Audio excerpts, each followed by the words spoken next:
Et je me suis dit, mais au fond, toutes ces choses qui ne sont ni chiffrées ni chiffrables, comme l'esprit d'équipe, l'image de marque, la créativité, des tas de choses que l'on déclare très importantes, il n'y a pas de chiffres.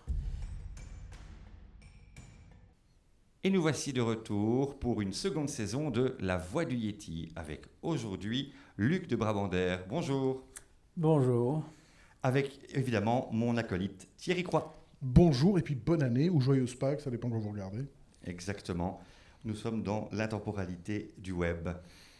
Aujourd'hui, Luc de Brabander, nous sommes très heureux de te rencontrer. On aimerait bien parler un peu de l'actualité, du monde de l'entreprise, du rôle de la philosophie dans tous ces rouages, en quoi c'est important pour nous. Mais avant tout, veux-tu, s'il te plaît, te présenter succinctement ? Alors, ce qui me vient à l'esprit, je suis grand-père. Quand on me pose la question aujourd'hui, la première réponse, c'est je pense à mes petits-enfants, avec tout ce que ça représente. Et la deuxième chose, j'ai envie de dire, je suis privilégié. Je suis né en 1948 dans une famille bourgeoise en Belgique, dans le genre bon départ, et c'est incroyable. Bon. Donc j'ai vécu en gros 76 ans en paix, sans jamais devoir vraiment me tracasser.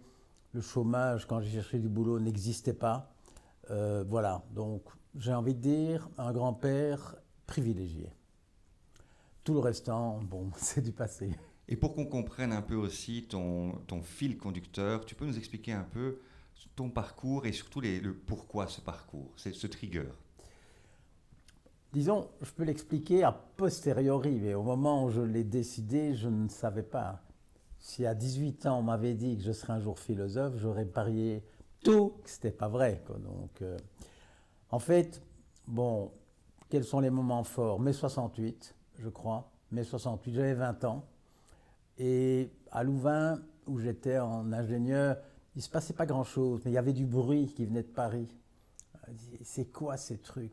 J'ai vécu dans un cocon, l'enseignement, le Cato, donc Libre Belgique, Collège Saint-Pierre, une famille qui s'entendait en gros bien, mais un cocon, vraiment un cocon privilégié, hein, mais cocon quand même. Et en 68, j'ai commencé à entendre du bruit. Je me disais, mais c'est quoi? Et bon, c'était pour moi très très fort. Et même de Louvain, j'étais un des seuls à essayer d'écouter. Bon, à l'ULB un peu plus, je crois, mais moi j'étais à Louvain, à Leuven, j'étais à Leuven. Et puis voilà, je crois que c'est certainement un point de départ très important. Et ça a joué en fait très très vite. Pourquoi? Parce que j'étais en seconde candi ingénieur. À l'époque, c'était candi et licence. Hein, bon. Et aujourd'hui, on dit bac et master. Mais bon. Et donc, je dois choisir ma spécialité. Donc, j'entre en licence et avait une dizaine d'options. Les mines, la construction, mécanique, électricité, en fait, tous ces trucs classiques des ingénieurs. Et j'étais... rien ne m'excitait vraiment. Enfin, j'aimais bien, mais... Et puis, il y a eu l'ouverture d'une section qui s'appelle Maths appliquées, mathématiques appliquées, qui s'est ouverte devant moi. Devant moi, il y a eu une annonce au Valve en disant, ben voilà, nouvelle section. Je dis, maths appliquées, c'est quoi? Et c'était extraordinaire, parce que moi, je suis un conceptuel, disons, les machines, les engrenages, je veux bien, mais j'aime mieux les équations. Et donc, cette discipline s'est ouverte devant moi. J'ai découvert des professeurs particulièrement motivés, qui étaient en fait le prélude à ce qu'allait devenir l'enseignement de l'informatique. Et donc je me suis retrouvé dans une section très conceptuelle où on a appris ce que c'était un modèle. J'ai été spécialisé, j'ai pris une spécialité algorithme, je parle d'il y a 55 ans, alors que le mot personne ne le connaissait. Et bon, je suis devenu ingénieur informaticien sans avoir touché un ordinateur. Parce qu'il y en avait un seul à Louvain, à Leuven, qui était inaccessible tellement il y avait de monde. Et donc je me suis retrouvé ingénieur informaticien sans avoir touché un ordinateur. Bon, pour des raisons à la fois personnelles, parce que moi je suis plutôt, je l'ai dit, conceptuel, mais aussi pratique, parce que l'accès était difficile. Et j'ai des professeurs qui m'ont en fait parlé de la théorie de l'information, de qu'est-ce que c'est un algorithme, mais au point de vue conceptuel. Et j'ai été initié en fait, d'une certaine manière, à la philosophie. Très, très, très tôt, sans m'en rendre compte. Mais c'était de la philo, puisque les concepts et toutes ces choses-là, la logique, j'avais rien fait comme logique au collège, j'avais fait des maths, mais pas la logique. Et donc, je suis entré de manière intuitive, spontanée, là où j'avais envie d'aller. Et puis voilà. Alors, mon premier job, il s'imposait, enfin, il ne s'imposait pas, mais je dirais le chômage n'existait pas. On avait l'embarras du choix, mais l'embarras. Nous, on pouvait aller où on voulait. J'avais envoyé mon CV dans plein de sociétés. Je pouvais entrer, je crois, dans toutes. Tellement il y avait un appel d'air pour ce genre de choses. Et pour tout dire, j'ai choisi la Générale de Banque. Pourquoi? Parce que c'était la plus proche de la gare centrale. Et moi, je n'aime pas rouler en voiture, donc je n'ai jamais aimé. Je suis le transport en commun depuis 55 ans. Ça m'a donné 2-3 vies en plus. Hein. Bon. Et donc déjà à l'époque, j'ai pris la Générale de Banque qui était juste en face. Et j'ai passé ma vie, en fait, les 50 ans autour de la gare centrale. Donc, parce que j'ai changé, mais je suis toujours resté à la gare centrale. Alors, j'étais pendant 20 ans dans le monde de la, je dirais, informatique, logique, finance. Bon, très, très intéressant. J'ai même écrit un livre de maths, donc moi, j'aime bien ça. Mais dans l'entreprise, je me suis dit, au fil du temps, les choses essentielles, il n'y a pas de chiffres. Bon. Si on veut gérer la consommation d'énergie ou je sais pas moi, le taux d'intérêt d'un carnet d'épargne, bon, il y a des chiffres, et si on veut gérer ça, on va passer de 3 à 4%, très bien, ou de 18 à 19 degrés. Bon. Et je me suis dit, mais au fond, toutes ces choses qui ne sont ni chiffrées ni chiffrables, comme l'esprit d'équipe, l'image de marque, la créativité, des tas de choses que l'on déclare très importantes, il n'y a pas de chiffres. Et je suis tombé face à un constat que les patrons étaient totalement dépourvus pour gérer cette partie-là de l'entreprise. Pour gérer la comptabilité, les stocks, tout ça, ça va. Mais pour gérer, la communication, pour comment voir si une communication est meilleure, ou une image, etc. Et je me suis demandé, mais au fond, on fait comment pour être rigoureux quand il n'y a pas de chiffres? Et c'est comme ça que je suis entré en philosophie. Je me suis dit, mais il doit y avoir un moyen. Je dirais, j'ai eu quelques anecdotes comme ça, je ne sais pas, je parle à bâton rompu, moi je n'ai rien préparé, mais je me souviens, je fais beaucoup de vélo, et je me souviens, j'avais demandé, je dois avoir 40 ans, à mon médecin, à quelle vitesse puis-je rouler sans prendre de risque? Et il m'avait dit, je peux vous faire 3 réponses. La première, pas trop vite. La deuxième, pas plus de 137 pulsations à la minute. Et les 2 premières, elles ne sont pas satisfaisantes. Pas trop vite, c'est le blabla, hein, c'est le bullshit, comme on dit dans le monde d'entreprise. 137 pulsations, c'est pas du bullshit, mais c'est un peu compliqué. Et je lui ai dit, vous faites ce que vous voulez, mais à tout instant, vous devez pouvoir parler avec les gens avec qui vous roulez. Bon. Et ça marche très bien. Moi, j'ai beaucoup roulé avec mon fils. Au kilomètre-heure près, et puis on reprend le fait. Donc ça marche très bien. Et donc, c'est une manière rigoureuse, non chiffrée. Et c'est ce que les philosophes appellent un critère. Et je suis entré en philo comme ça, à la recherche de critères, et puis voir mes fonds, la rigueur quand il n'y a pas de chiffres, etc., etc., etc.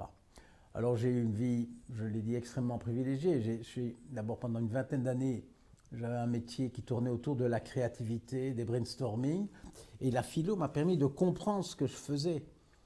Parce que j'avais fait un livre qui s'appelait L'Atéroscope, je l'ai publié en 85, donc bien avant la philo, et qui a eu pas mal de succès, et les gens étaient contents de ce que je faisais, mais je ne comprenais pas. Et à un moment, je me suis dit, mais je voudrais quand même comprendre ce que c'est la créativité, et bien sûr, je suis retombé en philo pour la même raison que je disais il y a 2 secondes.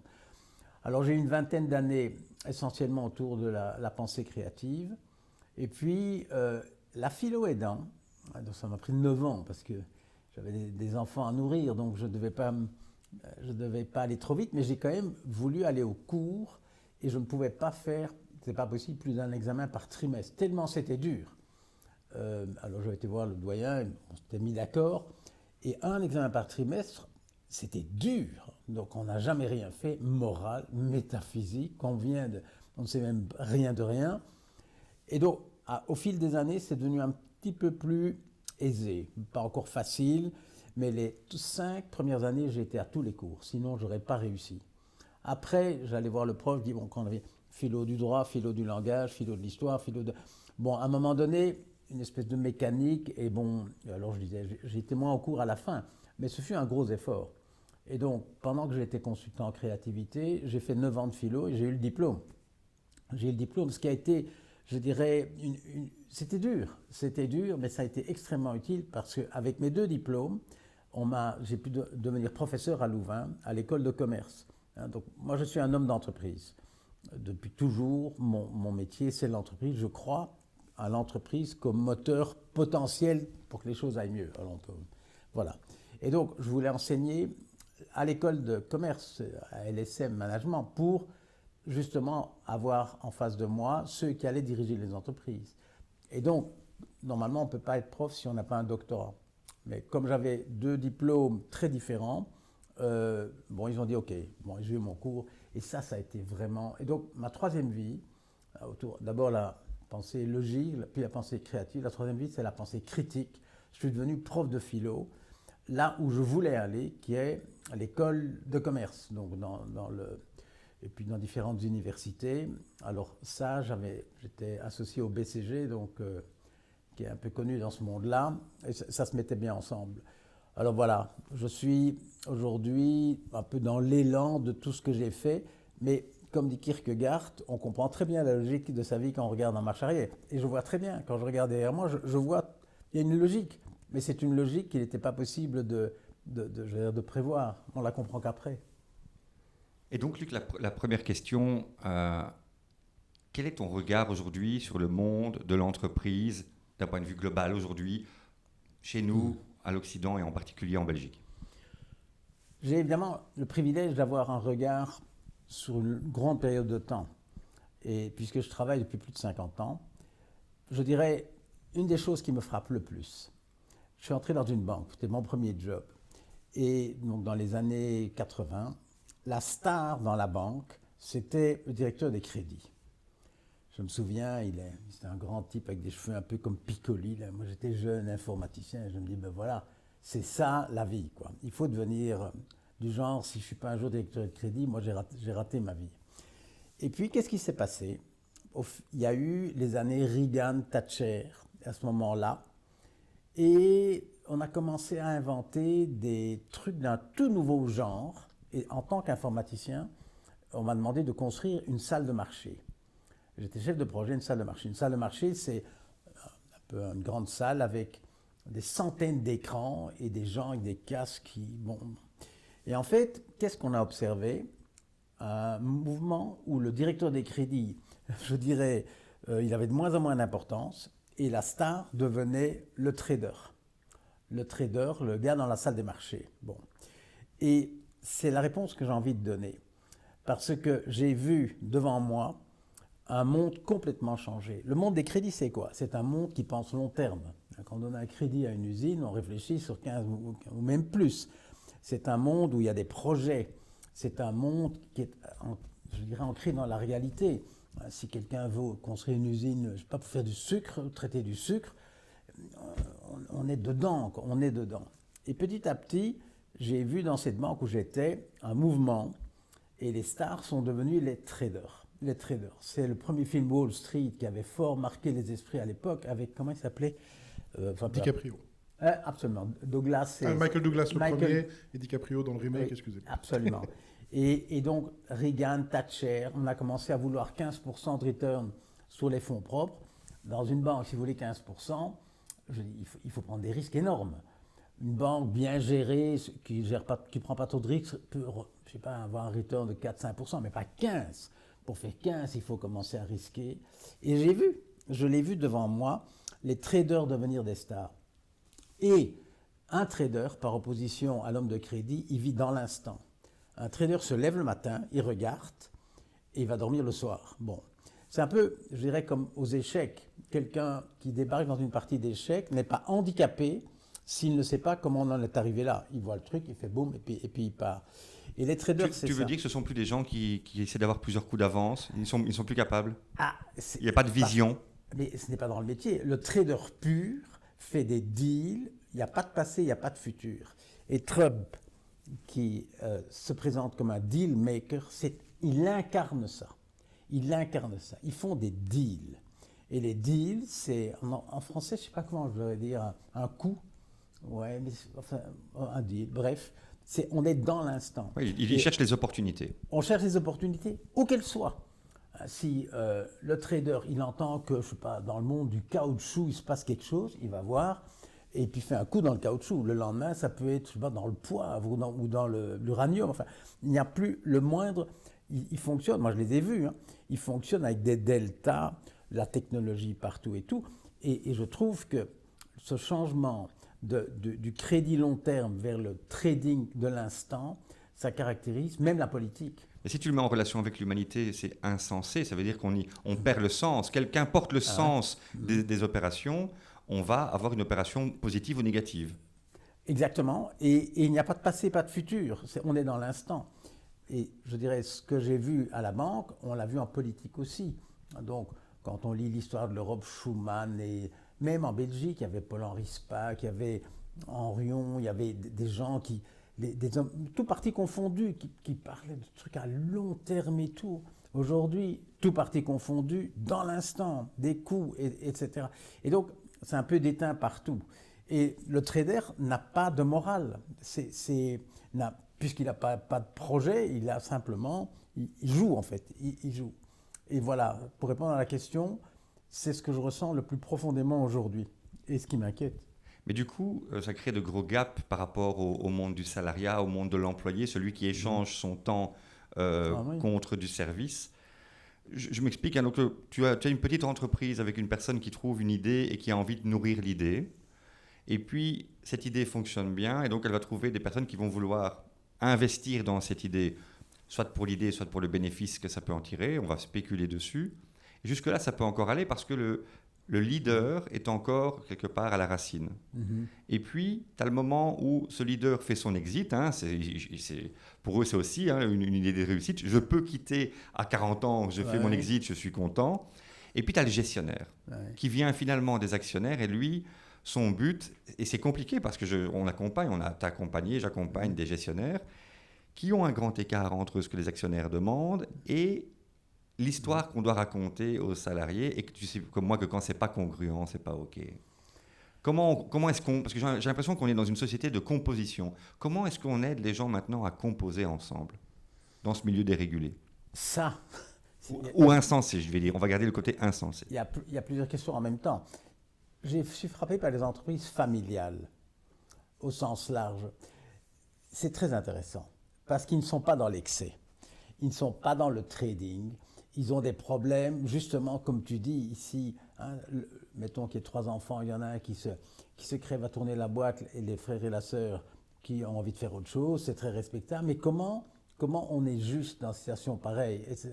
Et donc, les entreprises familiales, c'est intéressant. Les grandes comme Michelin ou les petites aussi, les problèmes de transmission. Parce que dans les entreprises qui sont cotées, donc qui n'appartiennent plus qu'aux actionnaires, tous les excès sont permis. Alors, le déréguler, oui. Le problème qu'on vit aujourd'hui, c'est ce mouvement qui laisse croire, et avec Trump, on arrive au paroxysme de où on n'a plus besoin d'État. On n'a plus besoin d'État. Je crois que on oublie un peu que derrière les oligarques de la tech, là, qui étaient à la fête là, de Trump, en fait, ils ont des start-up technologiques, mais ce sont aussi des libertariens. Ce sont des gens convaincus que l'État peut être remplacé utilement par un algorithme, surtout si c'est eux qui écrivent l'algorithme. Ce sont des libertariens. Ils trouvent l'État superflu. Et donc, et on le voit bien, les incendies à Los Angeles, les riches qui peuvent avoir des pompiers, et ceux qui ne sont pas riches, leur maison brûle. Bon, on voit bien qu'il faut un État. Et la vraie lutte, je crois que c'est le monde du crédit du long terme, réfléchi en termes de structure de gouvernance de la société. Le monde du trading, non. Ils considèrent ça totalement superflu. Et ça devient la loi du plus fort. Si je suis riche, je peux tout faire. Si je suis pauvre, je perds tout. On oublie à quel point... Je suis passé devant l'hôpital... ici juste à côté, Brugman, on oublie l'incroyable privilège d'avoir un système de santé comme celui dans nos pays. Il ne faut pas voyager loin ni beaucoup pour se rendre compte, mais il faut quand même s'en souvenir que ça a un coût et que ça passe par une gouvernance, je dirais, d'hommes convaincus qu'il faut un État. Et dans les entreprises, beaucoup d'excès sont dus aux faiblesses de l'État. Notamment, avec Internet, on le voit bien, 99% de ce qui se passe est en dehors des lois. C'est même pas contre les lois, il n'y en a pas. C'est en dehors des lois. Moi, je crois que je dirais, il y en a qui ont été condamnés, comme Facebook, quand ils ont intervenu là, dans l'affaire du Brexit. Mais je crois que ça ne m'étonnerait pas que Google n'ait jamais enfreint la loi, ou Amazon. Simplement, il n'y a pas de loi. Alors, on ne sait même pas l'enfreindre. Donc, on a un déficit d'étage. On peut discuter tout ce qu'on veut au niveau de l'Europe. C'est là que ça se passe. C'est un peu aussi la grosse différence entre, par exemple, les Royaumes-Unis et nous. C'est que chez nous, tout ce qui n'est pas légalisé est interdit, tandis que chez eux, tout ce qui n'est pas dit est autorisé. Oui. Bon. Mais du coup, j'ai l'impression que, en fait, on est dans un monde de plus en plus contrasté. Ça veut dire que on est vraiment, d'abord, on est dans le pathos régulièrement. Les gens fonctionnent d'abord avec leurs émotions, et puis quand on réfléchit, c'est bien. Il faut qu'on ait un espace de réflexion. On est noyé par l'information, elle est rarement digérée. Et puis, les gens ont aussi très très peu de temps pour rentrer en profondeur. Et alors, on est aussi en Europe, si on se positionne, on est entre ce choix occidental où le monde de l'entreprise s'est accaparé l'État. Je veux dire ici, là, comme tu le dis, Trump et Musk, ce fameux binôme le prouve. Et de l'autre côté, tu vas avoir des modèles, comme le modèle chinois, où on va être sur l'État central. Et j'ai l'impression qu'en Europe, on n'a pas pu, nous, créer notre modèle, créer notre idéal, qui est issu des Lumières, et où on allait avoir ce vivre ensemble avec l'État-providence 68, tu vois, et puis et on n'a pas traversé Reagan, et on est dans une crise d'un côté très identitaire, avec des personnes qui ont besoin de retrouver une identité unique, propre, vis-à-vis de ceux qui veulent une identité éclatée et tout est bon. Et d'un point de vue économique, et même militaire, et d'un point de vue de nos frontières, on n'arrive pas à se gouverner. Je crois que c'est tout à fait vrai. Moi je pourrais rajouter à toute première question, grand-père privilégié européen. Peut-être si on fait un petit flashback, parce que l'Europe, c'est l'enjeu numéro un aujourd'hui, dans toutes les dimensions. Et quand on dit qu'il faut faire l'Europe, il faut la refaire. Moi, j'ai enseigné l'histoire des sciences. Et en fait, je connais bien toutes les Galilée, Descartes, et tous les Newton et tout. En fait, ils se parlaient. Si on regarde par exemple l'histoire de l'astronomie, c'est assez extraordinaire. Copernic était polonais, donc le premier. Galilée était italien. Kepler était autrichien, Newton était anglais, Descartes, qui a joué un rôle, était français.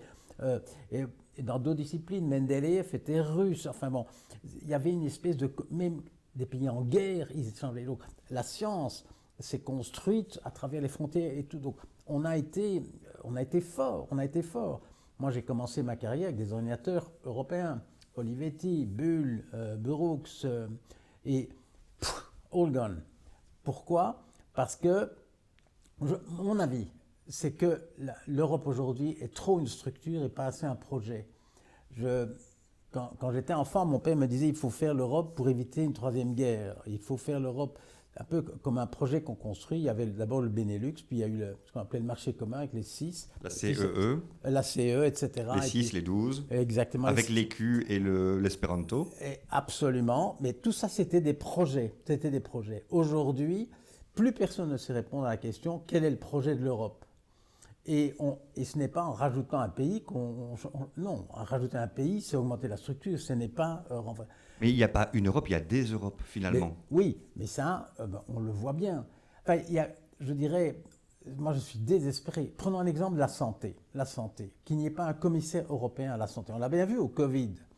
Il y avait des ministres de la santé partout, mais rien qu'en Belgique, il y en avait déjà un paquet. Bon, alors on refait une commission, maintenant il y a quelques mois, là, avec la nouvelle commission. Je me dis, j'espère au moins qu'il y aura un commissaire à la santé. Non. Et je dirais, l'autre exemple qui me fait mal, c'est la fiscalité.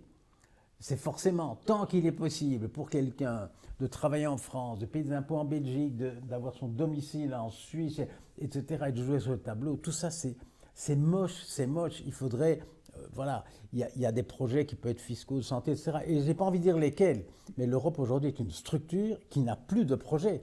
Et ça, c'est dangereux. Mais Luc, si on revient un peu sur cette partie d'échec, j'ai l'impression, dans ce que tu me dis, que l'Europe ne joue plus ses coups et qu'en fait, on est quelque part, un Trump et un Poutine ont plus de points communs avec une Europe consommatrice et that's it. Doubler des alliés internes, hein, donc les Meloni et Orban et d'autres qui sont dedans. Et Orban, qui était le président en exercice, et qui allait voir Poutine sans demander l'avis des autres, mais ça va pas, non, quoi. C'est effrayant. Et bon, je dirais, je me plains, je ne sais pas ce que je peux apporter, mais je sens qu'une Europe forte, ça devrait être la toute première priorité. Mais alors j'ai une question pour toi. On prend une baguette magique, on imagine, et maintenant tu es aujourd'hui dans cet espace-temps actuel et tu as 18 ans au moment où tu es à l'UNIF. Quel choix ferais-tu? Où irais-tu? Dans quelle entreprise tu voudrais choisir d'agir? Donc, dans le monde d'aujourd'hui, Dans le monde d'aujourd'hui. à mon avis, je ferais comme mes enfants. Je n'irais plus dans une entreprise. J'ai 3 enfants qui je m'entends bien, une dans le monde de la santé et l'autre dans le monde de la com. Et mon fils est plutôt entrepreneur social. Il a une initiative. Il a par exemple, avec des amis, repris le phare du canal à Molenbeek. Il a aussi fait une ferme coopérative à Anguien. Il ne croit plus aux entreprises. L'entreprise, c'est Foupoudave pour toi? Non, la question c'est qu'est-ce que je ferais aujourd'hui? Oui. Moi, je n'irai plus dans une entreprise. Ça, c'est sûr. Moi, je suis actif dans une petite truc qui s'appelle Cartoon Base. Et je vois bien, c'est là qu'il y a de l'énergie, c'est là qu'il y a de l'espoir, c'est là qu'il y a des choses chouettes qui se passent. Quand je vais dans les grosses boîtes, bon, j'y vais parce que c'est mon métier, mais je n'ai pas su que j'aurais envie d'aller. Ils ne savent même plus où ils vont. Il n'y a plus d'espace, hein? Il n'y a plus d'espace, il n'y a plus de projet. Il n'y a plus de projet. Ou alors le projet c'est la survie. Mais le secteur bancaire, qui me plaisait bien à l'époque, il y avait des tas d'idées. Moi, quand je rentre dans une banque, j'ai envie de sortir tout de suite. D'ailleurs, le problème se pose plus, on ne peut plus rentrer. Donc, on ne doit même plus devoir en sortir. Mais c'est tous ces agences fermées. Mais ça ne va pas, non? Non, la réponse est très claire. Je n'irai pas dans une entreprise. J'aurai des projets par rapport à mes passions. Sans doute liés à la créativité et tout, mais je n'irai pas dans une entreprise. Et du coup, j'ai l'impression aussi qu'on parle beaucoup de ces problèmes dans lesquels on n'a pas beaucoup individuellement de levier. Et j'aime bien aussi quand même aller chercher l'espoir là où il se trouve et de se dire, Luc, quels sont les espaces encore de possibles que tu vois et dans lesquels on peut encore s'engouffrer? Mais je dirais partout où je vais, il y a des espaces. Bon, moi je suis beaucoup dans l'enseignement, donc à la fois par passion, bref. Dans les écoles où je vais, il y a des gens formidables. Dans les hôpitaux, parce que j'ai été pas mal il y a des gens formidables. De toute façon, ça ne tournerait pas sinon. Donc je crois qu'il y a des sources d'espoir partout. Mais ces sources d'espoir ne sont pas encouragées, elles ne sont pas libérées il y a des chapes qui sont au-dessus. Et je suis très à l'aise partout, à l'université. Moi, je vois bien, je demande des petits trucs à Louvain. Tout paraît toujours si compliqué. Mais non, c'est pas compliqué. Il faut simplement avoir, pour donner un exemple qui me passionne, c'est l'enseignement de la logique. Donc, moi, j'ai découvert à 44 ans, un peu par hasard, en faisant la philo, la logique. Je rappelle, je suis ingénieur informaticien. Bon, j'avais jamais fait une ligne de logique. Je dis, mais qu'est-ce que c'est que ça? Le syllogisme, Socrate est mortel, etc. Mais c'est quoi ces trucs? Mais c'est fou! Comme j'apprends ça à 44 ans par hasard, ça devrait être enseigné, je dirais, à 14 ans et pas par hasard. En tout cas, les bases.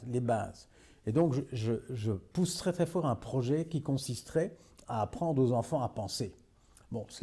Mes petits-enfants, j'en ai parlé tout à l'heure, moi, je vois bien, dans le secondaire, avec TikTok et tous ces trucs, c'est là qu'il faut agir. Et agir, je crois, à l'école, moi, on m'a appris la géographie, on m'a appris le flamand, on m'a appris l'arithmétique, mais on ne m'a pas appris à penser. Or, je crois qu'aujourd'hui, l'arithmétique, le flamand, autre chose, on peut l'apprendre sur les machines, ou en tout cas, on peut. Mais apprendre à penser, non. Ça, il faut vraiment. Et c'est pour ça que ma passion pour la philosophie, je la décline aussi bien en entreprise, mais aussi à l'école. Donc, moi, mon énergie et mon espoir vient d'abord des générations qui me suivent, de voir tous les projets qui savent lancer.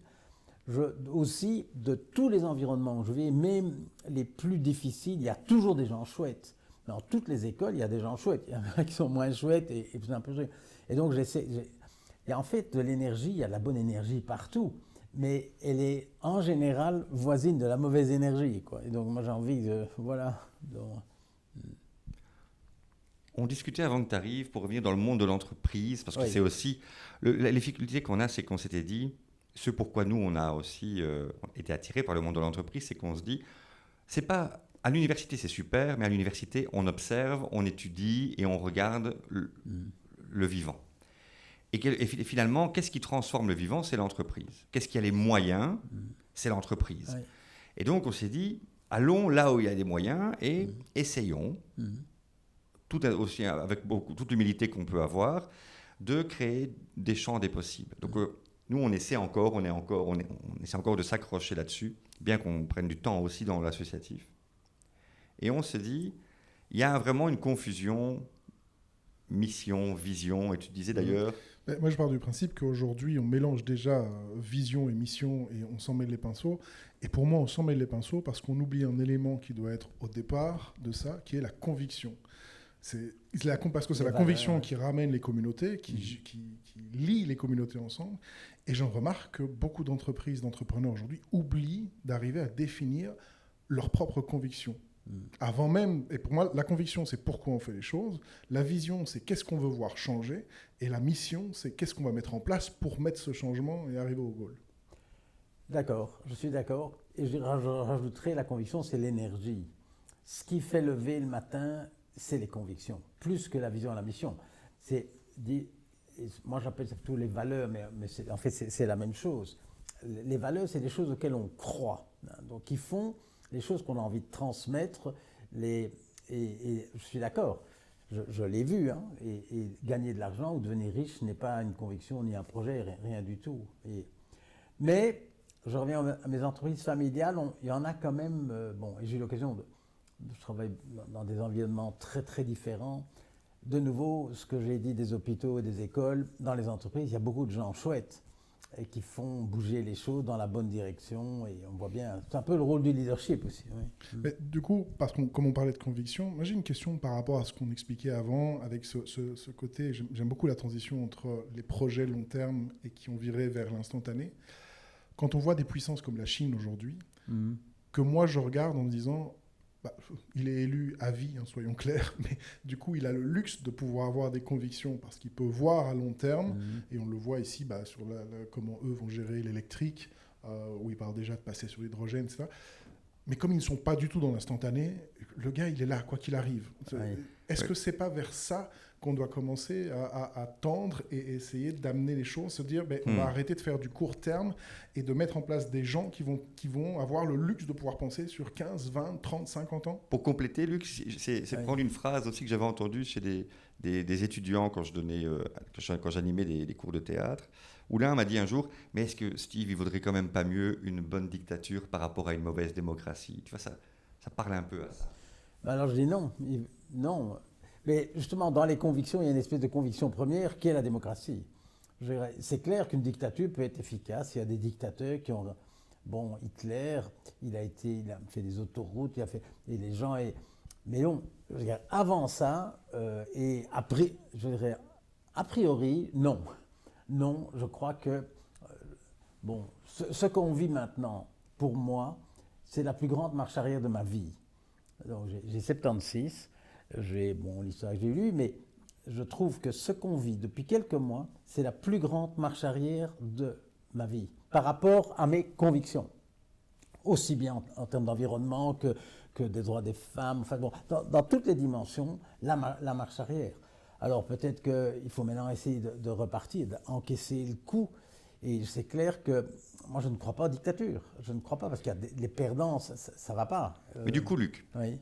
Qu'est-ce qui empêche les hommes, avec un grand H, de sortir tous ensemble et de se dire on arrête là, on se met en pause et c'est pas OK pour nous? Qu'est-ce qui nous rend malgré tout corvéables? Pour beaucoup de gens, c'est tout simplement pas possible. L'écrasante majorité des gens ne peuvent pas faire ça. Ils sont obligés, ne fût-ce que pour pouvoir manger. Parce que les révolutions sont des révolutions bourgeoises pour toi? Ben oui, quand même. Hein. Quand même. Disons, oui. Oui, j'ai envie de dire essentiellement. Quand on a vraiment faim, je crois que c'est difficile de... Il y a peut-être des exceptions comme... mais bon, celle auquel je pense que ça rapidement, c'était plutôt des... Mai 68, enfin bon, la Révolution française, c'était quand même la bourgeoisie qui s'est... Oui, plutôt oui. On en revient, ça me fait penser justement, donc si on part vraiment dans cette dynamique des sociétés, j'aimais bien Gilles Deleuze qui parlait justement du rapport à la droite et à la gauche, où tu sais, donc il disait que c'est quoi un homme de droite? Quelqu'un qui pense moi, mon quartier, mon pays, tu vois, l'Europe, le monde, et quelqu'un de gauche, c'est quelqu'un qui pense le monde, mon pays, et finalement il n'y a pas beaucoup de monde de gauche. Pour en venir à... J'avais lu un article et j'en ai écrit un par rapport à Trump, avec, tu sais, ces gens qui sont bien partout, la pensée d'Attali, et ces gens qui sont bien quelque part et qui n'arrivent pas à vivre dans ce monde-ci, dans ce nouveau monde, finalement, où les frontières sont peu claires. Et cette gauche qui a vraiment pris le chemin de la défense identitaire, des identités, et qui a quitté un peu le chemin de la lutte des classes, parce que finalement, ce que tu me dis là, c'est le rapport de la lutte des classes. Est-ce qu'on a loupé quelque chose là-dessus? Le constat est là. Hein. Il y a quelque chose de loupé. Quand on voit la situation dans laquelle on est, il y a une faillite des partis, de gauche, de droite, de tout le monde. Tout le monde s'est fait déborder, la droite par l'extrême droite, la gauche par je ne sais pas quoi. On est devant un constat de faillite. Moi, je reviens évidemment aux grands que j'ai connus. Il y avait des hommes d'État. Et non seulement des hommes d'État, mais aussi des grands commissaires de l'État, des fonctionnaires de l'État qui étaient des grands monsieur qui s'occupaient. Voilà. On est face à un constat de faillite. Et tout ce qui se passe, il y a beaucoup de gens qui votent extrême par rejet ils se sont sentis soit abandonnés, soit ils ont peur, et je dirais parfois à juste titre. Il y a un constat d'échec. Bon. Alors maintenant, pour disons, relancer le truc, je ne crois pas aux extrêmes. Je crois qu'il faut reconstruire là où il y a eu l'échec. Ils ne sont pas prêts, vu qu'on voit qu'il y a quand même ils sont un peu phagocytés, les lobbyistes ont presque leur bureau à la porte de la communauté européenne. Ça c'est clair. Hein, donc, tu penses qu'on peut passer sans un strike? On peut réussir à inverser la tendance? Il est encore temps et tu penses qu'on a les moyens? Le vent souffle fort. Le vent souffle fort et j'ai une nature à plutôt être dedans que dehors. Je préfère agir dedans que de l'extérieur. Ça, c'est ma nature. Moi, je veux croire que oui. Et je reviens à toutes ces bonnes énergies qu'il y a partout.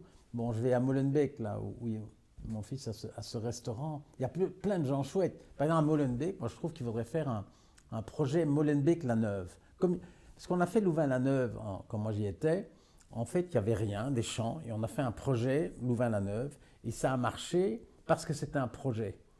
Et Molenbeek, moi je ferais un projet Molenbeek-la-Neuve. Un projet qui, de nouveau, va tirer des énergies, avec éventuellement un statut fiscal, enfin, Molenbeek-la-Neuve, quoi, qui fasse un projet. J'aime beaucoup cette idée de projet structuré, ça me revient tout le temps. Je crois qu'aujourd'hui, on est dans un monde de structures qui, pour la plupart, ont foiré, et on doit retourner dans un monde de projets en essayant qu'ils réussissent. Est-ce que ce n'est pas justement pour le souci de la course immédiate à la popularité, et donc on doit avoir un bon résultat tout de suite, et c'est ce qui nous empêche de pouvoir construire un projet, puisque comme dans tous les projets, on ne peut pas contenter tout le monde, sinon on vendrait des crêpes, et encore.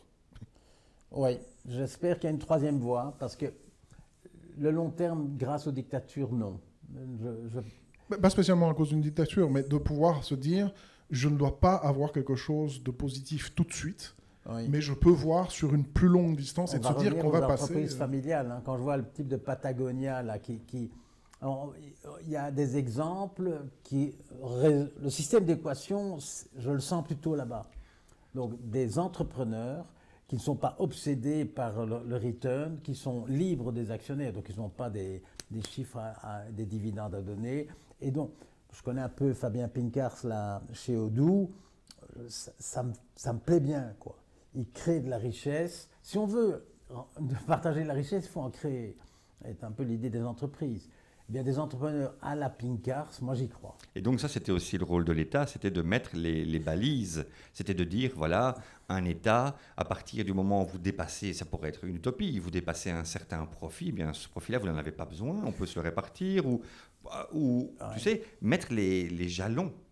Ce serait mieux que les gens le fassent D'eux-mêmes. spontanément. Oui, mais dans une culture où, aujourd'hui, enfin, dans ta jeunesse, le héros, c'était Superman. Aujourd'hui, le héros, c'est le pingouin de Batman, tu vois. Oui. C'est ça le truc aussi. Ouais. C'est le salaud, le héros dans les séries. La culture qu'on nous importe, c'est de dire le mec mafieux qui est sympa, qui va quand même voir son psy. Je prends Les Sopranos, super série, hein, by the way. Mais c'est quand même lui le héros finalement. Pas pour moi. Bah non. C'est- Mais tu comprends, voilà. on est dans une culture où l'éthique, Mm. réussir avec éthique et avec le goût des autres, Mm. c'est has-been. Pas pour moi. C'est à ça que je crois et j'y croirai jusqu'à mon dernier jour. Et je suis envahi par des contre-exemples à ce que tu dis. Hein. Sinon, ça ne marcherait pas. Il y a les écoles, non, ça ne marcherait pas. Il y a des tas de gens formidables, des entrepreneurs qui ont un plaisir à donner du boulot. Quoi. Bon, moi, j'ai créé une petite boîte qui s'appelle Cartoon Base, on n'est que 50. Mais là, il y a une quinzaine d'artistes qui ont des contrats à durée indéterminée. Et je sens bien que c'est bien d'avoir fait ça. Parce que, bon, en fait, j'ai branché le monde des dessinateurs dans mon entreprise, un peu, c'est ça le truc. L'entreprise est contente parce que c'est un peu plus rigolo et les artistes sont contents, ils ont du boulot.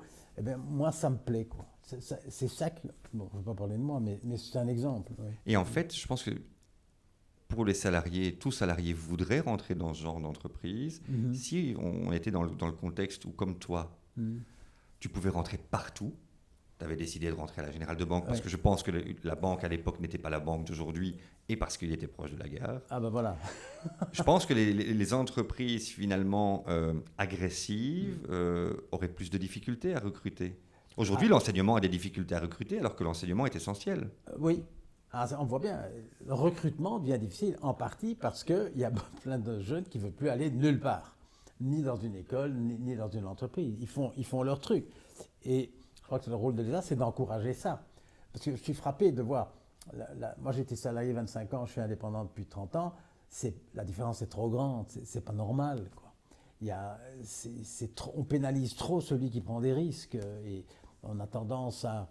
Oui, mais là on est dans un tout autre sujet. Hein. Oui, mais après, est-ce qu'on ne reste pas, et ça c'est de notre faute, et c'est la période qu'on oublie, c'est d'arriver à sortir des modèles qu'on connaît. Tu parlais des entreprises, il y a quelques années, il y a un entrepreneur américain qui, après plusieurs articles qui expliquaient qu'avec 70 000 $ par an, c'est tout ce qu'on gagne, c'est le bonheur. Au-delà de ça, tu ne seras pas plus heureux si tu en as 100 ou 120. Et lui avait dit, OK, tous mes employés vont tous gagner la même chose. Donc ils ont tous, de la réceptionniste au truc, 70 000 $ par an. Enfin, c'était plus ou moins le montant. Et il s'est ramassé, pas à cause de lui, mais tous les employés ont commencé à regarder le modèle existant, et donc ça a foiré complètement. Oui, il y a des modèles d'entreprises libérées qui ont réussi les tests aussi. Mais ça en revient à un sujet, c'est le faire société, que ce soit une entreprise, une organisation, notre pays, l'Europe. Il y a la question du faire société. Qu'est-ce que c'est que faire société? Quels sont les ingrédients essentiels? Et qu'est-ce qui aujourd'hui met en péril ou nous empêche de faire société, selon toi? Qui est nous? Alors, le nous, rentrons dans un aspect aujourd'hui, nous, organisation en Europe, créateurs de valeur, qu'est-ce qui nous empêche de faire qu'est-ce qui nous empêche de faire société? Essentiellement, on a été tellement gâtés. Et forcément, quand on a été tellement gâtés, on n'a pas trop envie de changer. Plus d'efforts à faire? On ne veut plus faire l'effort? On a quand même une prospérité en Europe, mais c'est inouï, quoi. En partie sur les colonies. Hein, donc, on a accumulé une richesse. Et je crois qu'on peut comprendre qu'on n'a pas envie de changer. Ça, quand je vois tout ce qu'on a pu accumuler, disons, surtout ma génération, mes enfants, leur vie est plus difficile que la mienne, et mes parents, c'est plus difficile que la mienne aussi. J'ai l'impression d'avoir un sommet. Mais je dirais, ce qui nous empêche, c'est peut-être le rêve de croire qu'on peut être gâté comme il y a 20-25 ans. Et est-ce qu'on pourrait faire une société avec une décroissance? Ce serait imaginable pour toi? On n'a pas le choix. On n'a pas le choix. Je crois que la population... Une société prospère en décroissance. Mais ça dépend de décroissance de quoi Une décroissance économique et une prospérité sociétale? Mais la croissance économique, tant qu'on la mesure en termes d'argent, je crois que c'est le critère lui-même qui n'est pas bon. Hein. Je dis toujours, hein, les embouteillages font augmenter le PNB. Donc plus le ring est bloqué, plus le PNB monte de tous les sens qu'on brûle, etc. Donc je crois que même les instruments de mesure doivent être changés. Mais par rapport à la question, moi je crois qu'on n'a tout simplement pas le choix. L'intelligence artificielle consomme tellement d'énergie que le problème n'est pas là, c'est l'électricité. Maintenant, les Microsoft et autres commencent à acheter des centrales nucléaires Donc, il y a à un moment donné une limite. La Terre est un système fermé et on est à la limite. Et la population, on est trop nombreux. Quand moi je suis né, il y avait 2,5 milliards d'habitants. En 48, 2,5 milliards. Aujourd'hui, on a passé les 8. Donc, plus de 3 fois sur ma vie. C'est même pas si long que ça. Donc, on vit ça. Il ne faut pas croire que... Non, ça va être ça, de gré ou de force. Et la question n'est pas faire ça. La question, c'est de gérer ça plutôt que de le subir. Parce qu'il y a une maladie où il y a 3 milliards de morts, on a ça. Mais ce n'est pas tellement le scénario que je voudrais. Je lisais l'autre jour que le Bitcoin consomme autant d'électricité que la Pologne. Donc, une crypto-monnaie, parce qu'il y en a d'autres, c'est la plus grosse, mais c'est quand même qu'une, autant d'électricité qu'un pays. Il ne faut pas croire que ça va être longtemps possible. Tout simplement, ça n'est pas possible. Et par exemple, les crypto-monnaies, je trouve qu'il faut les arrêter toutes. Toutes. Parce que, je dirais, elles ne sont pas indispensables. On peut très très bien vivre sans crypto-monnaie. Pour moi, les crypto-monnaies, il faut arrêter. C'est aussi simple que ça. Je ne vois pas le moindre argument pour dire qu'il faut des crypto-monnaies. Je n'en vois pas. Tout le blockchain qui consiste à désintermédier, je ne suis pas nécessairement contre. Et a priori, c'est vrai que certaines administrations, mais je donne l'exemple des crypto-monnaies, la consommation, et c'est inimaginable, hein, la consommation de ça. Moi, je crois qu'il faut arrêter tant qu'on n'a pas trouvé une solution à long terme au problème de l'énergie propre. Alors si jamais on la sort, alors je veux bien croire. Mais aujourd'hui, un homme raisonnable arrête les crypto-monnaies. Il y a l'énergie, non seulement l'électricité, mais la consommation d'eau. Il faut savoir que toutes les 10 requêtes que vous faites sur ChatGPT consomment un demi-litre d'eau. Et ça, multiplié par le nombre de requêtes que chacun fait. Et en Espagne, maintenant, ils doivent détourner des rivières et bientôt, et le coût du Groenland, c'est presque logique. Quand on est dans cette situation-là, on achète du froid. On achète du froid. Mais bon, ça n'est pas bien. Mais là encore, on revient à cette question, à ce bouquin qu'on avait lu tous les deux, donc le bug humain, tu vois, et où on se dit, mais on ne peut pas à un moment donné, c'est comme, tu vois, l'expérience des enfants où tu mets les bonbons devant l'enfant en lui disant tu n'y touches pas, et puis on quitte la pièce, et puis voilà, après combien de temps tu craques. C'est compliqué à un moment donné de mettre autant de facilité autour sur le pouce et l'index de quelqu'un et lui dire et surtout n'y touche pas parce que ça et en plus c'est horrible parce que il y a une double contrainte. Tu es has-been si tu ne l'utilises pas, tu n'utilises pas ChatGPT demain par rapport à un collègue, tu dois prendre beaucoup plus de temps et donc tu ne peux plus. Donc on t'oblige, mais sachant plus que tu détruis la planète et c'est dégueulasse. Il y a quelque chose qui ne va pas, il y a une double contrainte là-dedans. On est absolument d'accord. Parce que le marchand de bonbons, lui, j'ai envie de dire, on ne peut rien lui reprocher. Il n'est pas, je dirais, concerné par le test de l'enfant. Par contre, avec le TikTok, oui. Je dirais quand Zuckerberg dit froidement le fact-checking, je n'ai plus vraiment besoin et tout, c'est de la complicité. Il ne faut pas l'appeler autrement. Mais on revient au truc de l'Europe, hein, qu'on ne sache pas empêcher ça, c'est effrayant. C'est vraiment effrayant. Mais on ne le sait pas, on ne le veut pas. Quand Trump, lui, quand il dit « moi, je ne vais plus utiliser TikTok parce que c'est chinois », il le peut. Donc, en fait, ce n'est pas qu'on ne le peut pas. Ce serait terrible de dire qu'on ne le peut pas. C'est croire qu'on est impuissant par rapport à ça. On est totalement dans les mains de personnes qu'on ne contrôle pas. Donc, quand je vois que plus de la moitié des adolescents s'informent quasi exclusivement par les réseaux sociaux, surtout TikTok, bon, il y a quand même une urgence. Pour moi, il y a une urgence de même type que le Covid. Donc, il y a des enfants qui grandissent dans des milieux où on fait un peu attention et tout, mais il y en a quand même beaucoup qui sont dans des... Bon, mais c'est effrayant.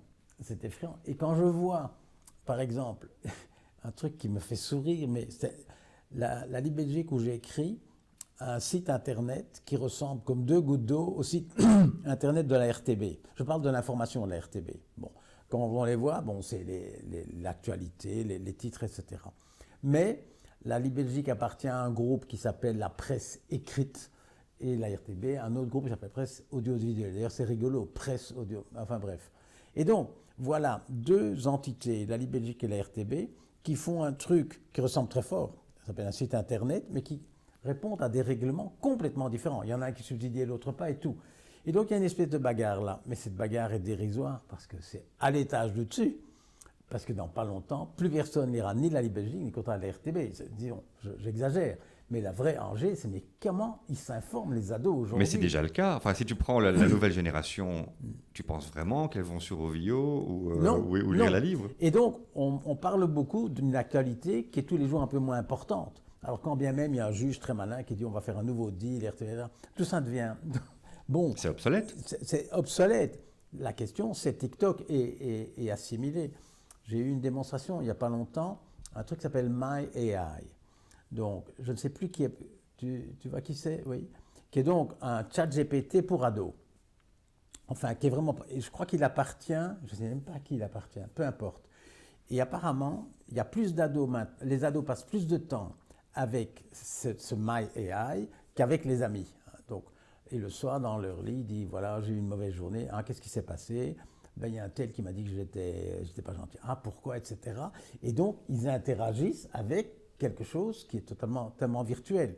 C'est ça le débat. RTB Libre Belgique, ça c'est pour nous ça. On avait une question, un échange sur justement beaucoup de personnes, alors que c'est déjà trop tard, hein. Se poser ces questions-là, c'est déjà trop tard. Ce sont des questions, on dit, tiens, est-ce que l'IA est dangereuse ou pas? Mais, ou est-ce qu'on pourrait s'en passer ou pas?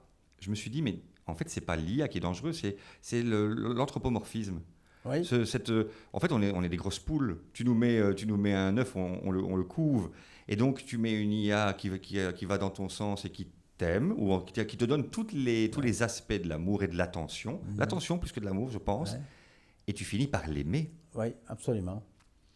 Mais c'est une question d'éducation. Et ça commence très très tôt. Hein, parce que parfois, il y a des gens qui disent merci à ChatGPT. Ben non, hein. On dit pas merci. Oui, mais on est poli. On est conditionné. Oui, c'est juste au cas où, tu vois. Moi, je dis bonjour et au revoir à Alexa à la maison parce que le jour où il y a la révolte des machines, j'espère qu'elle dira à tous ses potes, oui, non, mais pas lui, il était cool. Lui est sympa, il disait bonjour.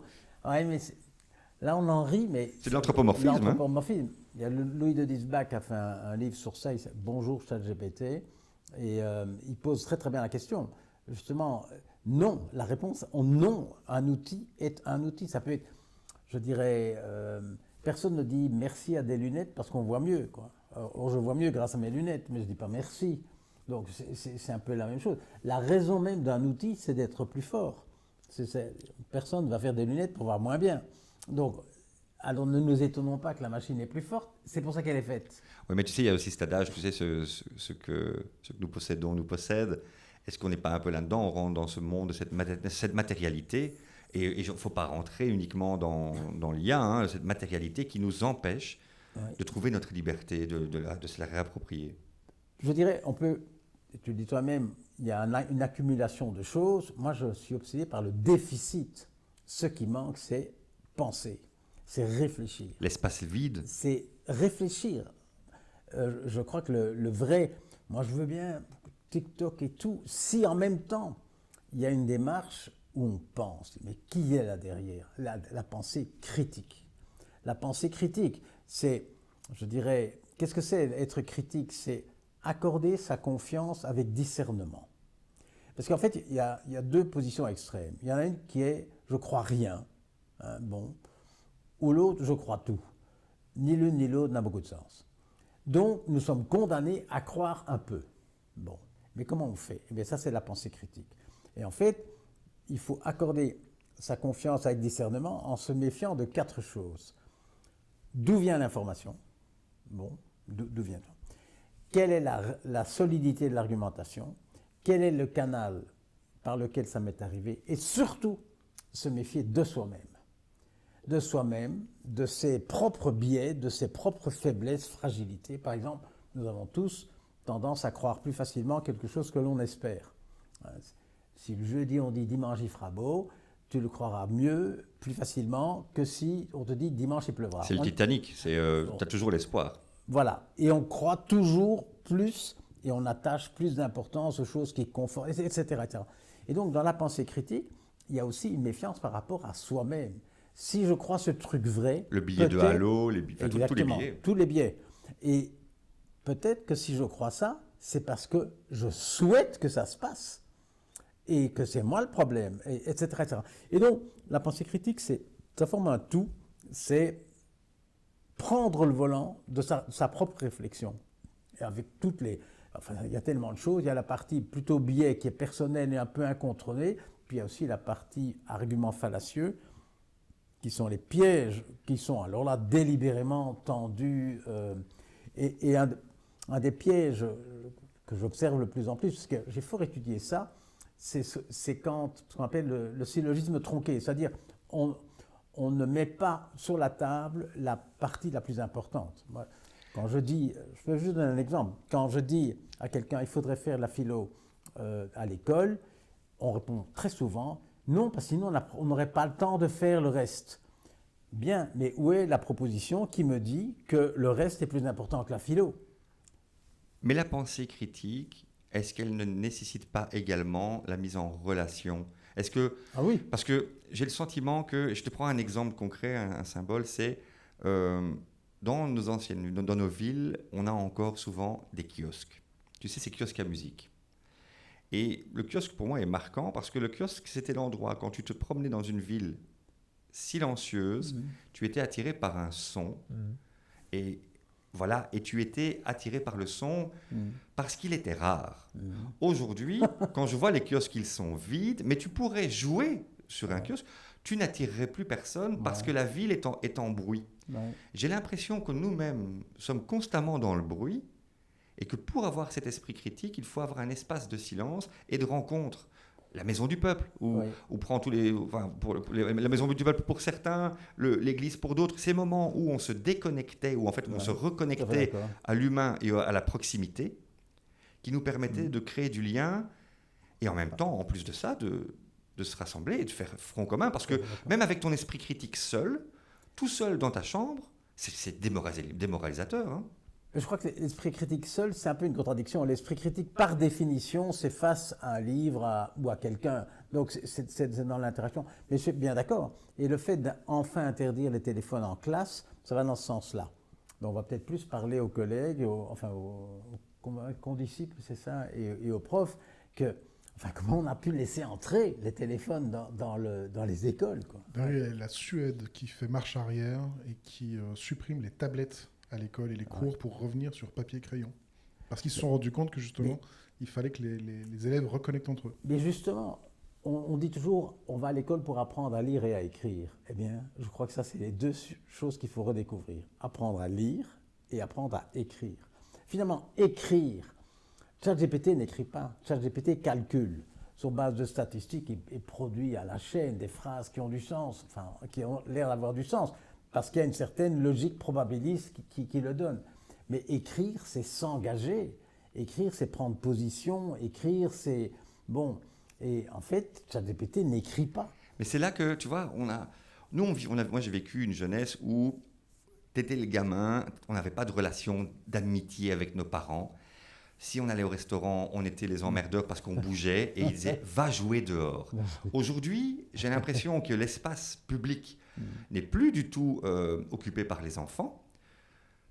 L'affaire du trou, je pense, nous a traumatisés. Hein, et du coup, on leur met une tablette devant. Tu vas au restaurant, là, les enfants sont sages, ils sont hypnotisés. Ils sont en état d'hypnose. Pour moi, l'hypnose, c'est quand tu es dans le non-réel, tu sais. Eh bien, tu te réveilles, tu vas avoir ton smartphone, tu commences en état d'hypnose, tu prends ta voiture, tu es hypnotisé par ton podcast, tu arrives dans le milieu du travail à 22 degrés, il n'y a pas d'horloge, puis tu vas au centre commercial et tu es toujours en état d'hypnose. Oui, je suis d'accord. À Las Vegas, c'était comme ça. Hein. Je me souviens, dans les casinos, il fait toujours la même lumière pour que les gens ne sachent plus l'heure qu'il est. Il y a de montres nulle part. On peut à tout moment avoir un petit déjeuner ou n'importe quoi. On peut faire ce qu'on veut.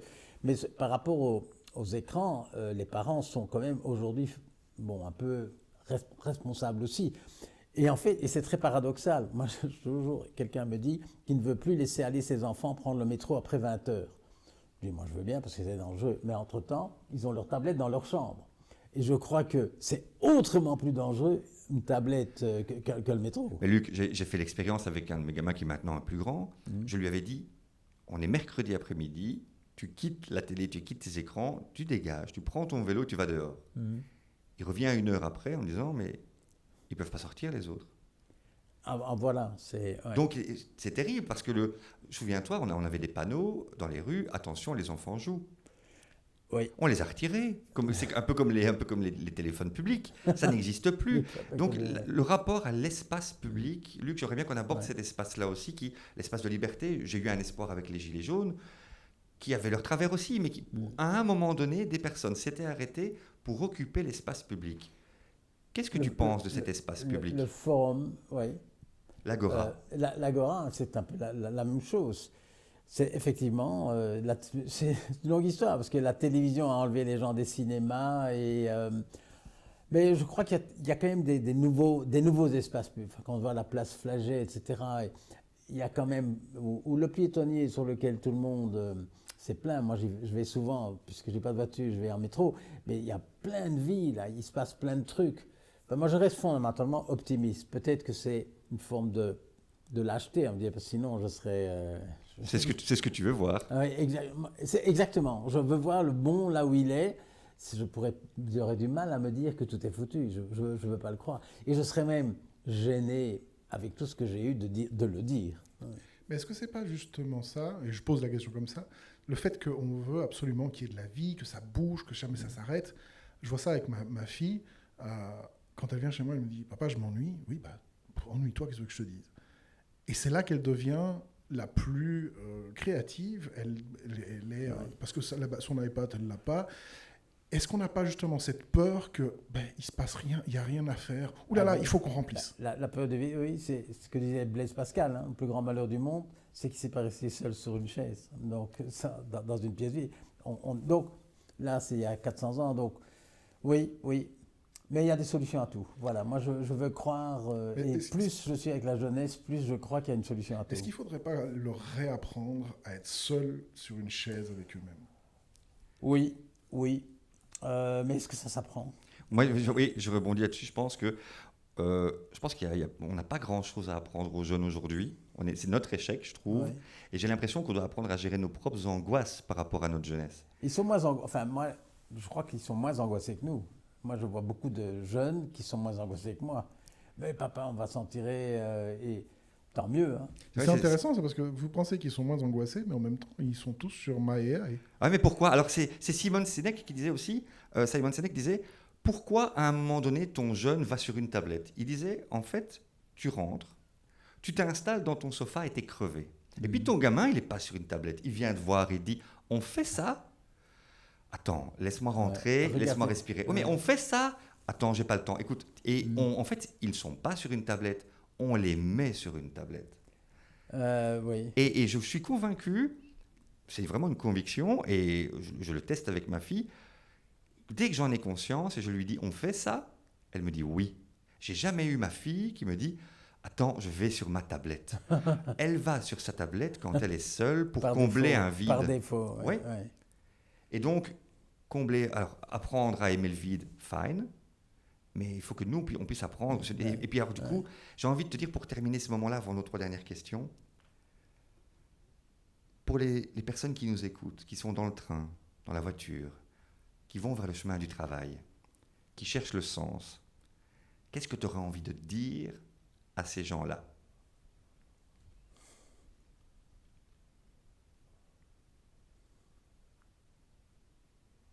Quel silence accablant. J'ai du mal à dire quelque chose à quelqu'un que je ne connais pas. voilà, je dois savoir un peu à qui j'ai affaire pour donner le conseil. En tout cas, pour toi-même, pour les salariés qui échangent leur temps dans le monde de l'entreprise d'aujourd'hui et qui doutent encore.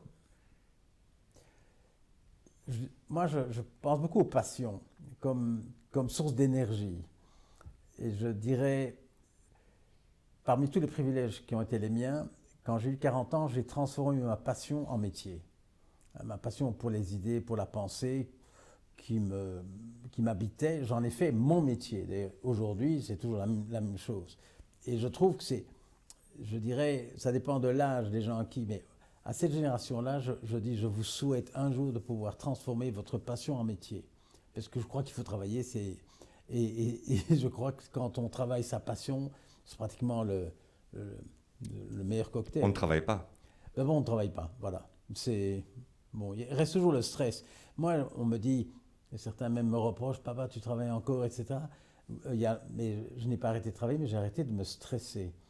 Et je remarque aujourd'hui, je travaille dans des projets où je me sens utile, où j'ai un certain profit moi-même et surtout où je suis en confiance. Il m'est arrivé souvent de travailler avec des gens dont je n'ai pas tout à fait confiance, parce que c'est le business, quoi.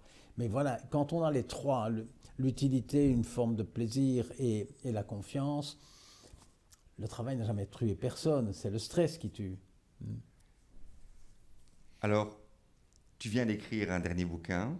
Aujourd'hui, c'est ton dernier, mais on te souhaite que ce ne soit pas le dernier. Petite philosophie des algorithmes sournois. Oui. Quelques mots. Pourquoi? Parce que je crois à la philo. Ça, c'est l'essayer de penser. Je crois à la philo vulgarisée. J'ai fait des cours durs de professeurs à peine compréhensibles qui m'ont fait lire des textes où on se demande si on ne se fout pas de nous, quoi, tout simplement. Et je suis un peu en colère contre ça. Moi, je crois que la philo n'a de sens que si elle est vulgarisée et accessible. Donc, moi, je fais des petites collections avec des trucs. On me reproche de ne pas mettre 150 notes de bas de page. Je n'en veux pas. Je crois à la philo vulgarisée. Et je crois aussi à une philo utile. Le monde des algorithmes, on ne l'a pas choisi, maintenant ils sont partout. Penser les algorithmes, je crois vraiment que c'est utile, et quel que soit le métier qu'on fait. Donc j'ai une série comme ça, des petites philos, j'ai fait les biais cognitifs, j'ai fait aussi la créativité. Simplement, j'ai envie d'aider les gens. Et ces livres-là sont pensés à l'envers. Qu'est-ce que les gens qui me lisent ont envie de lire, en fait? Et j'enlève tout le restant. Par rapport à ça, 3 bouquins qui, toi, t'inspirent et te guident par rapport à la discussion qu'on a eue maintenant et qui seraient intéressantes pour nos auditeurs. Alors, bouquin ou blog? Oui, c'est ça. Oui. Alors, source. Parce que, heureusement, j'étais prévenu de la question, je mets en numéro 1 un dictionnaire. Un dictionnaire philosophique. Je ne dis pas lequel, parce qu'il y en a beaucoup, un peu, ça dépend.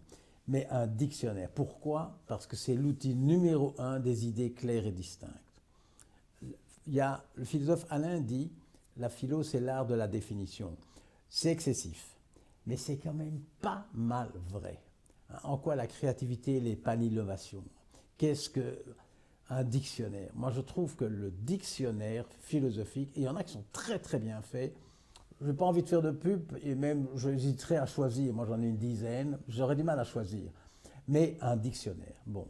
D'ailleurs, j'ai vu tes capsules, by the way, et on les mettra en lien, tes capsules YouTube, justement celle sur créativité et innovation. Ben voilà, ça fait partie. Moi, pendant 20-25 ans, j'ai construit toute ma vie pour essayer d'expliquer aux gens la créativité et l'innovation, ce n'est pas la même chose. L'innovation, c'est changer les choses, créativité, c'est changer la perception, etc. etc. Mais c'est jamais qu'un exemple. Donc, je mettais en 1 un dictionnaire. En 2, je voudrais mettre un journal. Un journal. Et là aussi, je ne dis pas choix. Un journal avec des gens qui ont écrit des choses qu'ils pensent et qu'ils ont essayé d'écrire. Je dirais même un quotidien. La presse quotidienne est en danger. Moi, je crois que c'est très, très important d'avoir... oui. Et le 3e, je dirais, un maître. On a tous, dans tous les métiers, des maîtres. Moi, j'ai quelques philosophes qui m'ont marqué. Moi, c'est Bertrand Russell, mais bon, je ne le recommande pas, c'est celui qui, moi, m'a fait avancer. Mais je dirais le livre de quelqu'un qu'on choisit, un peu comme maître, voilà. Alors ça peut être en fonction de ce qu'on est, peu importe, mais un livre bien fait. Alors le journal et le livre, c'est pas la même chose, hein. Donc pour moi, un dictionnaire, un quotidien et le livre d'un maître, on se dit non d'une pipe. Le livre bien fait pour toi, ce serait quoi? Ceux qui m'ont fait du bien. Ouais. Ah, moi je peux donner, j'en ai lu énormément. Donc par exemple, L'étonnement philosophique de Jeanne Hersch, on lit ça, on se dit, mon d'une pipe, merci, hein, merci. Et voilà, j'en ai une dizaine, Bertrand Russell aussi, mais ça c'est très fort lié à mon métier de logicien et tout. Donc je ne le recommande pas du tout. Mais voilà, et plus que le livre, c'est l'auteur du livre. Est-ce qu'il y a un livre ou un auteur qui t'a donné une fulgurance? Peut-être Joël de Ronet, avec le macroscope. J'avais 32-33 ans. Là, j'ai eu un véritable choc. L'approche systémique, et d'ailleurs j'ai écrit l'atéroscope en réaction à son macroscope, et il m'a fait le plaisir de mettre la préface. Donc le macroscope, ça fait partie, cette pensée non chiffrée justement, qui est pressée de la philo de loin, parce que, certainement, j'en ai eu quand même j'en ai lu quelques milliers, mais celui-là, il a vraiment marqué il a changé ma vie. C'est-à-dire qu'il m'a permis d'écrire le latéroscope qui a changé ma vie. Donc, de causalité, il a changé ma vie, ça c'est sûr. Et enfin, les 3 dernières questions. Hein, dans notre émission, nous sommes habitués à poser ces 3 dernières questions, tu le sais. Je pose la première, tu poses la seconde. Thierry, ça te va? Écoute, on fait comme d'habitude. Hein. Allez. Qu'est-ce que tu aimerais laisser à l'humanité, après toi? De l'optimisme, de l'énergie, c'est des projets inachevés que d'autres puissent continuer. Donc voilà. Mais bon, c'est bien prétentieux de croire qu'on peut laisser quelque chose. Mais ce serait de cet ordre-là. En fait, la joie. Donc le bonheur, j'y crois pas. Par contre, la joie, Spinoza l'a définie comme ce qui augmente la capacité à agir. Et la tristesse qui diminue la capacité à agir. Et je pense souvent à ça. Si je me sens de l'énergie pour agir, c'est que je suis joyeux. Donc ce serait de cet ordre-là. Ce qui nous amène à la deuxième, du coup. Qu'est-ce que tu aurais envie de laisser à ta famille? En gros, la même chose. Hein. En gros, je ne fais pas beaucoup de différence en termes voilà. En gros, la même chose. J'ai du mal à trouver une différence. La même chose. Luc, et Dieu dans tout ça? Alors, moi, je me définis comme un humaniste laïque. Et je vais commencer par le deuxième mot. Le laïque respecte les dieux, respecte les religions, mais considère qu'elles doivent être en dehors des affaires de l'État, des affaires publiques. Je crois qu'avoir une mutuelle chrétienne, avoir un syndicat musulman, d'avoir, je ne sais pas quoi, un patronat juif, ça n'a aucun sens. Une mutuelle, elle est efficace ou elle n'est pas. Un patronat, il a des projets, il n'est pas. Et donc, je me sens laïque, mais je me définis aussi comme humaniste. C'est-à-dire, pour moi, il y a une différence catégorique entre l'homme et la femme et tout le restant du vivant et bien sûr du technique ou du technologique.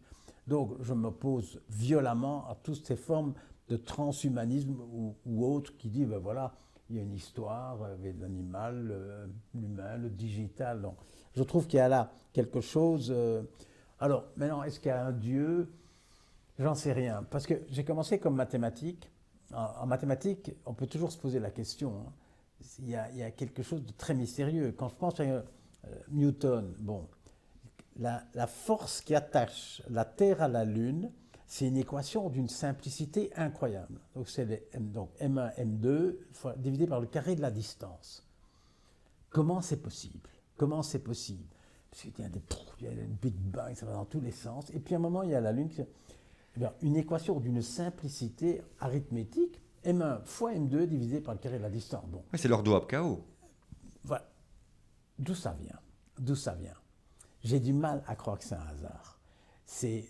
Et tout le restant des E égale mc carré d'Einstein, bon, c'est peut-être compliqué à comprendre, mais je veux dire, en termes de calcul, c'est archi simple. Hein. C'est E égale m fois c au carré. Bon, donc d'où ça vient? Moi, je crois qu'il y a quand même quelque chose. Mais je considère que ça n'influence en rien ce que je pense de ce qu'il faut faire, de ce qui est bien, de ce qui est mal et tout. Mais je crois qu'il y a quelque chose, bon, on peut l'appeler Dieu si on veut, mais voilà. C'était Neil deGrasse Tyson qui disait « Si Dieu existe, il y a un problème, c'est qu'il ne peut pas être et bon et tout-puissant. » Oui, c'est ça, voilà. Et ce genre de questions, je ne me les pose pas. Je ne me les pose pas. Je trouve qu'il y a une urgence dans l'action et ma posture de laïc me va bien. Je dirais, je respecte toutes les convictions et c'est très très bien. Mais pas dans les affaires de l'État. On ne va pas, en fonction de Dieu, de décider si on organise la société comme ça. Non, je vais te ramener une quatrième question spécialement pour toi. Et pour toi, l'amour, qu'est-ce que c'est? De l'énergie. J'ai souvent ce réflexe de ramener les choses à l'énergie. L'amour me donne de l'énergie et me donne l'envie d'en donner. Je sais pas, j'ai été très impressionné par un prof de thermodynamique il y a 55 ans et je pense beaucoup à l'énergie. C'est un peu mon repère, un peu dans tous les sens et j'ai horreur du gaspillage. Je sens bien que donc l'amour c'est de l'énergie qu'on reçoit et qu'on donne. Merci Luc, c'était un réel plaisir. Ah ben, partagez et bonne continuation. Je crois que tout ce qui va dans le sens de penser plus est bien. Et après, je me tais, mais moi j'étais longtemps dans la créativité et ce qu'on me disait le plus, c'est qu'il faut penser autrement. Je dis non, il faut penser plus. Parce que de dire à quelqu'un qui pense autrement suppose un jugement, voilà, tu penses comme ça, désolé, il faut penser autrement. Non, moi je crois que la pensée c'est très très bien, mais pas assez. Et donc moi j'aime bien l'idée de penser plus. Et pas du tout penser autrement. Mais je trouve qu'on a pensé plus. Voilà. Eh bien, merci sur cette pensée positive. Allez. Et vous qui nous écoutez, n'hésitez pas également à commenter, liker, partager, éteignez vos télés et dansez sur la vie. À très bientôt. À bientôt tout le monde. Merci.